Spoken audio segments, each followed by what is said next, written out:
This video is going to be pretty quick. This is gluing on a trim strip on the front of your top and front of your bottom to hide the dado from the front edge. First of all, I've got my sides here, and I'm going to check to make sure they fit. That one fits. Those fit. At this point, back in a previous video, I ripped off 1.5 inches of scrap. I ripped these here down to 10.5. I had some scrap left over, so I kept this, and that's going to glue on like this. Now, this is super important unless you just like to sand. What you're going to do is you're going to make this top perfectly smooth. Okay, we're going to put the bare minimum amount of glue on. I like to get this on and then let it have a little bit of time to kind of air dry and get a little pasty.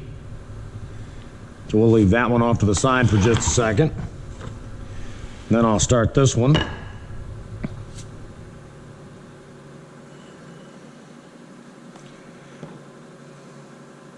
Glue this on your absolute best side. You don't need to do any other type of joining unless you had just a really bad side. I'm going to bring this in.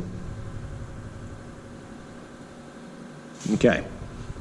Now, on the bottom, we want to make sure that it is smooth with the top side of the bottom. So I'm going to come in here and I'm going to put a couple C-clamp or a couple bar clamps, and I'm going to, when I tighten this up, I'm going to try to make this as smooth right here as possible. If you end up putting too much pressure on the clamp, sometimes you can get the wood to bow up, and then you will spend days sanding. So I'm going to go in here. Pretty smooth, pretty smooth. That one is done. That one can dry. What I will tell you to do is that down in your dado, write your name, and in this case, I'm just writing the example.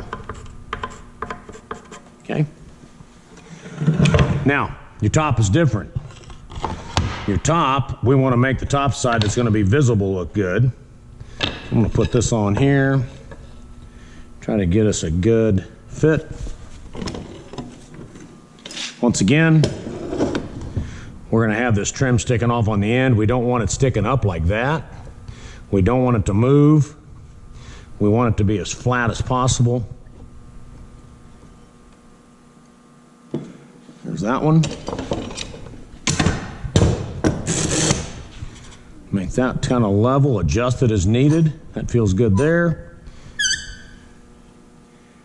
Sometimes it takes a little help doing this because it's hard to line everything up. Notice I'm sticking out past the ends. We'll clean that up in a future video. So I want the top side of the bottom looking good. Here's the top side of the bottom looking good. It's smooth. Here is the top side of the top. This concludes the video for laying out and gluing on your front trim strips to make this a blind dado. That is a test question on the final. That is a blind dado.